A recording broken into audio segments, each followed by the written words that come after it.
السلام عليكم ورحمة الله وبركاته. أهلا بيكم معايا فيديو جديد من وي. فيديو النهاردة إن شاء الله هشرح فيه معاكم طريقة عمل مربع جديد سهل وبسيط لكن مميز وجميل في نفس الوقت. نقدر نعمل منه إيه؟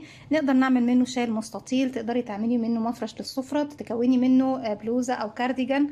يعني نقدر نستخدمه أكتر من استخدام. أتمنى يكون سهل وبسيط عليكم وكمان ينول إعجابكم. ما تنسوش إذا عجبكم الفيديو تدعموني بلايك وشير وسبسكرايب. هشتغل معاكم بخيط صوف متوسط السمك مع إبرة رقم 3.5 ملم. الوحدة زي ما اتفقنا مع بعض نقدر نكون بيها حاجات كتير جدا، وممكن كمان تكوني منها مفرش سرير، بس هيكون مفرش سرير صيفي لان زي ما احنا شايفين الوحدة فيها فراغات كتير. في البداية ببتدي اكون مجموعة من السلاسل عبارة عن 8 سلسلة. هسيب مسافة من الخيط. بسم الله الرحمن الرحيم. بلف الخيط حلقة على لو زي ما احنا شايفين. بدخل داخل الحلقة الف الخيط واخرج منها.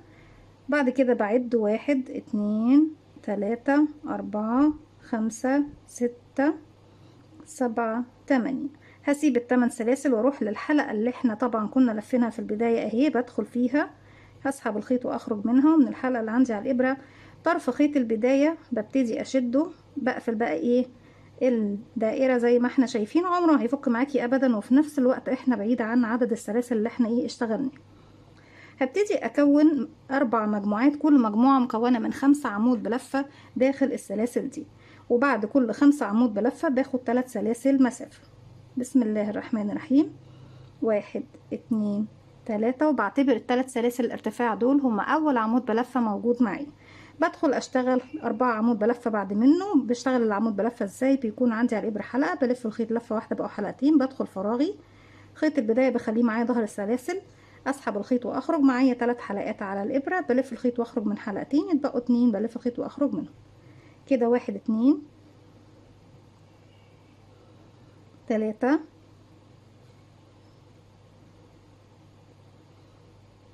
4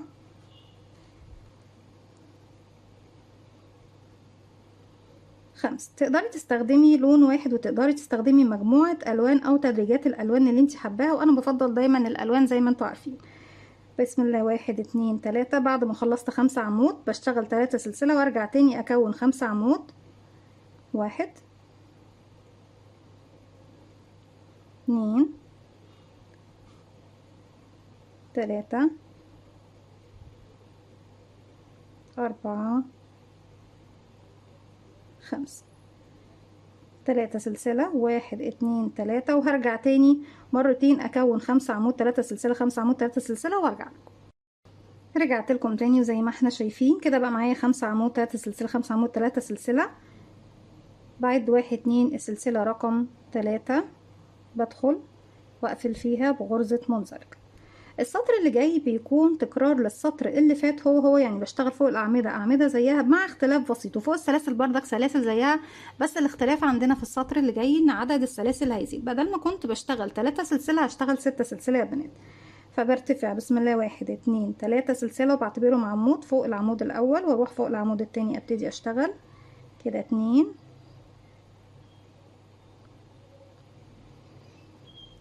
3 4 5.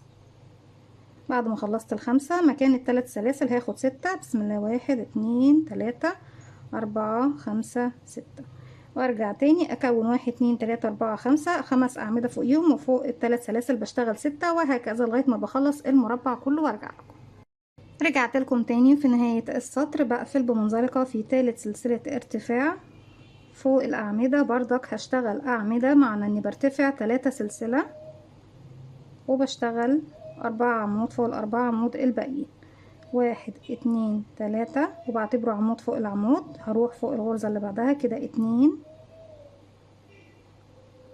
3 4 5. طيب هنا بقى هنبتدي بردك نعمل تغيير، بس هيكون معانا التغيير دوت في جزء منه هيكون ثابت معانا لاخر سطر، اللي هي طبعا الزاويه. اللي قبل الزاويه وبعد الزاويه بيتغير معانا، لكن الزوايا هتكون ثابته زي ما احنا هنشوف. هبتدي بعد كده اخد سلسلتين. بسم الله 1 2 بس. هلف الخيط على الابره، هعد من السلاسل اللي تحت 1 2، وفي رقم 3 بدخل واشغل 3 عمود بلفه في نفس الفراغ. 1 2 3 3 سلسلة، 1 2 3، وارجع في الفراغ اللي بعده. انا اشتغلت في الفراغ ده، هروح بقى للي بعده واشتغل كمان 3 عمود بلف. 1 2 3. زي ما اخدت سلسلتين قبل ما اعمل الزاوية، هاخد سلسلتين بعدها 1 2، وهسيب السلسلتين اللي تحت وهروح للخمس اعمدة اشتغل 5 عمود بلفة، وبفضل اكرر دوت لغاية ما بوصل لنهاية السطر. 5 عمود، بعد كده سلسلتين، في تالت سلسلة من تحت ببتدي اشتغل 3 عمود، وبعد كده اخد من فوق 3 سلسلة، وفي السلسلة اللي بعدها بشتغل 3 عمود، وارجع اخد سلسلتين واروح اكمل بنفس الطريقة لغاية ما بوصل لنهاية السطر. رجعت لكم تاني. زي ما احنا شايفين انتهى السطر معانا بعد ما اخدنا سلسلتين. هنقفل بغرزة منزلقة في تالت سلسلة ارتفاع. 1 2 3.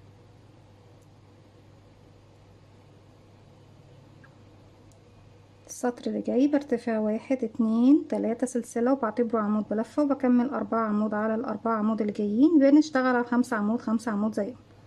2 3 4 5. تحت كنت باخد سلسلتين وبروح اعمل الزاوية. دلوقتي هاخد 4 سلاسل. 1 2 3 4، وهلف الخيط على الابرة، هسيب السلسلتين وهسيب الاعمدة، وهروح فوق السلاسل التلاتة اكون 3 عمود 3 سلسلة 3 عمود بلفة في نفس الفراغ. 1 2 3 1 2 3. كمان مرة. 1 2 3 1 2 3 4. بروح فوق بسيب الأعمدة والسلسلتين، وفوق الأعمدة الخمسة بشتغل 5 عمود، وارجع 4 سلسلة الزاوية، و4 سلسلة 5 عمود، وهكذا حتى طبعا نصل إلى نهاية السطر بنفس الطريقة. مفيش فيها ايه يعني أفكار كتير أو تغيير كتير. خلاص 4 سلسلة، بروح فوق الزاوية أكون زاوية مكونة من 3 عمود، 3 سلسلة 3 عمود، 4 سلسلة، وبكمل 5 عمود، وهكذا حتى نهاية السطر. رجعت لكم تاني، وزي ما احنا شايفين في نهاية السطر بردك بنقفل بمنزلقة في تالت سلسلة ارتفاع. البداية والنهاية دايما هتكون واحدة معانا يا بنات.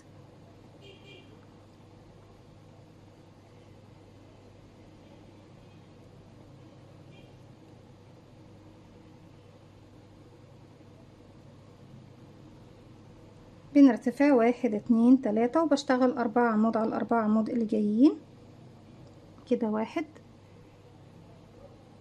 2 3 4. بعد كده المرة دي بقى هاخد 5 سلسلة. 1 2 3 4 5. هعد 1 2 3، وفي السلسلة رقم 4 الأخيرة بدخل أعمل غرزة حشو. ارجع 5 سلسلة. 1 2 3 4 5. هروح له الزاوية فوق الثلاث سلاسل اكون زاوية مكونة من 3 عمود 3 سلسلة 3 عمود بلف. 1 2 3 1 2 3 1 2 3. وارجع تاني اكرر 5 سلسلة. 1 2 3 4 5. هنا بقى واحنا جايين من جهة اليسار بسيب بس ال3 عمود واروح للسلسلة الاولى واشغل حشو. ارجع اخد 5 سلسلة. 1 2 3 4 5، واروح فوق ال5 عمود اشتغل 5 عمود زيهم. وزي ما احنا شايفين بكرر نفس الخطوات، اني بعد كده بشتغل 5 عمود، ارجع اخد 5 سلسلة، بعد 1 2 3 عفوا، في السلسلة رقم 4 الأخيرة بعمل غرزة حشو، وارجع اخد 5 سلسلة، واروح فوق الزاوية اكون زاوية مكونة من 3 عمود 3 سلسلة 3 عمود داخل السلاسل الثلاثة، وبكرر نفس الخطوات لغاية ما اوصل لنهاية السطر. رجعت لكم تاني وكده خلاص في نهاية السطر. والسطر اللي جاي هو بيكون السطر الأخير، وفي نفس الوقت هو السطر اللي بنشبك فيه كل الوحدات مع بعضها. 1 2 3. طريقة تشبيك الوحدة سهلة وبسيطة جدا بالظبط زيها. هرتفع بسم الله 1 2 3 وهبتدي فوق الأربعة عمود أشتغل 4 عمود زيهم، يعني 5 عمود فوق 5 عمود كده 2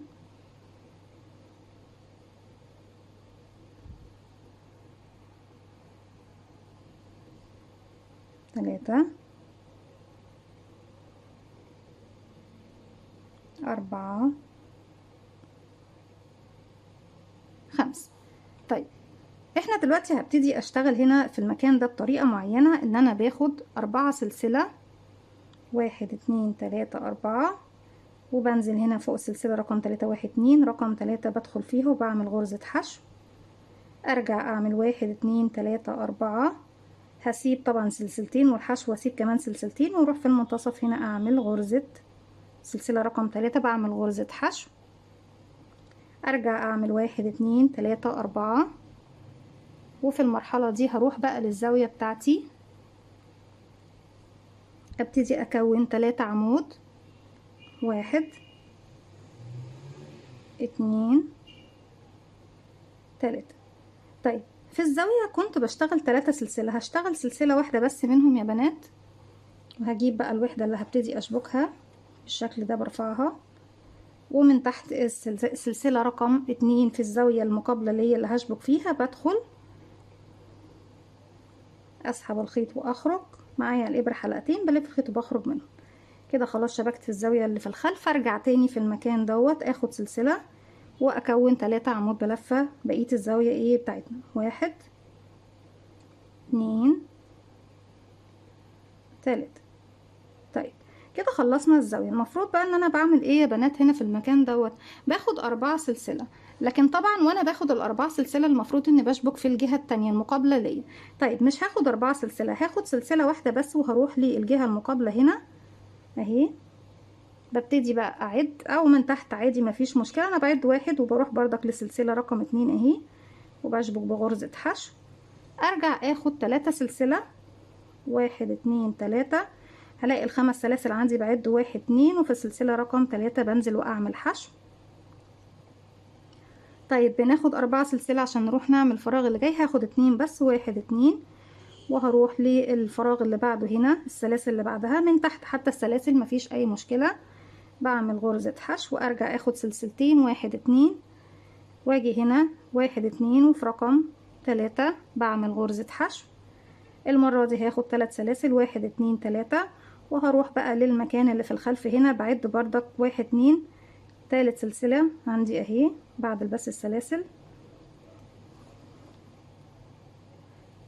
دي كده يا بنات عندي الحشو، بعد 1 2 دي رقم 3 اهي، ببتدي من تحت اعمل غرزة حشو، بعد كده هاخد سلسلة واحدة وهبتدي بقى اروح اعمل ايه، هروح اشتغل الزاوية اللي احنا بنشتغلها عفوا بشتغل ال5 عمود بتوعنا 1 2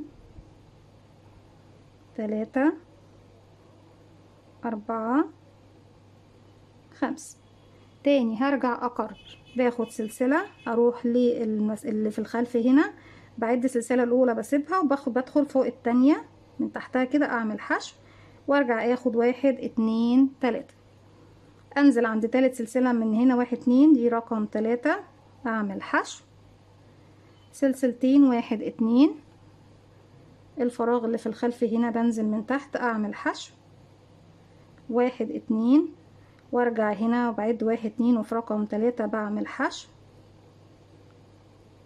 اخر فراغ عندي باخد فيه 3 سلسلة 1 2 3 وفي الفراغ اللي في الخلف بعد بقى ايه السلسلة اللي بتكون قبل الاخيرة اهي، الاخيرة بكون في اللي قبلها على طول بشبك بغرزة، بس طبعا مش هاخد بصوا هنا طلعت معايا الحلقة واحدة بس، لا مش عايزة حلقة واحدة، باخد حلقتين المطب والحلقة ايه الخلفية عشان ما تتسحبش معايا بشكل مش لطيف. وبعد كده هاخد سلسلة وهروح اشتغل في الزاوية 3 عمود 1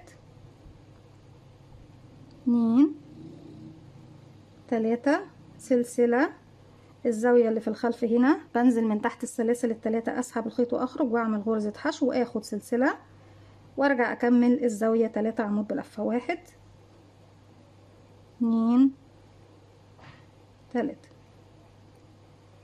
ارجع اكمل 4 سلسلة 1 2 3 4. لو عندي وحدة تانية الناحية التانية هبتدي اشبك بنفس الطريقة، ما عنديش وحدة تانية خلاص ببتدي بقى امشي بنفس الطريقة. انا بعد سلسلة وفي التانية بروح اعمل حشو،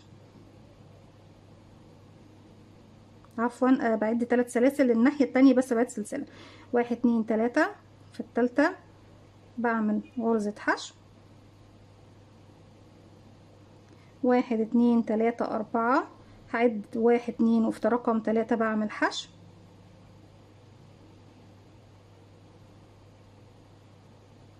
1 2 3 4. وابتدي اروح اشتغل ال5 اعمدة وبكرر بنفس الطريقة. بصوا بقى لما بنيجي نفرش الوحدات اهي، لسه طبعا بعد ما تخلصي السطر خالص وتوصلي للنهايه بتقفلي بمنزلقه في ثالث سلسله ارتفاع. بس زي ما احنا شايفين الوحدات جميله جدا مميزه وسهله وبسيطه في نفس الوقت. طريقه التشبيك كمان ما فيهاش اي صعوبه. انا مش هطول عليكم لاني بكمل بقى السطر بتاعي بنفس الطريقه وبقفل بمنزلقه في نهايه السطر. وبتركبي الشراشيب الخاصه طبعا بالشال، او لو حتى مفرش كمان ممكن نركب له شراشيب. دي كانت فكره الفيديو او وحدتي النهارده، اتمنى تكون سهله وبسيطه عليكم وكمان تنول اعجابكم. ما تنسوش اذا عجبكم الفيديو تدعموني بلايك وشير وسبسكرايب، واستنوني في فيديو جديد من وي. وما تنسوش كمان تفعلوا زرار الجرس عشان يوصلكم مني كل جديد. السلام عليكم ورحمة الله وبركاته.